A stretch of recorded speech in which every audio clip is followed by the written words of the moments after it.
Un omaggio coinvolgente all'universo femminile, una mostra che è un tributo alla donna colta in tutte le sue sfaccettature. A Milano, a Palazzo Reale, è visitabile fino al 5 giugno Tiziano e l'immagine della donna nel Cinquecento veneziano.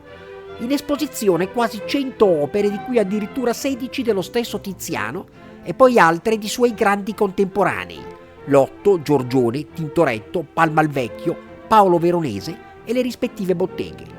Un tripudio di volti e di corpi che esprimono la sensualità femminile, che è sinonimo di libertà e mai di volgarità. Le opere esposte presentano l'immagine femminile sotto tutti gli aspetti fisici e psicologici. Sono ritratti di donne di tutte le classi sociali, ma l'elemento che le accomuna è una spiccata sensualità.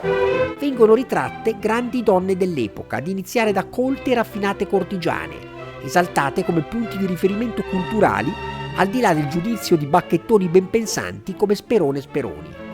Poi le eroine della Bibbia e del mito classico, come le amanti di Giove viste quali protagoniste e non quali concubine del re degli dei. Si passa da cortigiane, donne carnali data la loro professione, a eroine bibliche come Susanna o Giuditta, che simboleggiano l'onore e la castità, per finire con la Maddalena, colta nella sua fase spirituale di penitenza.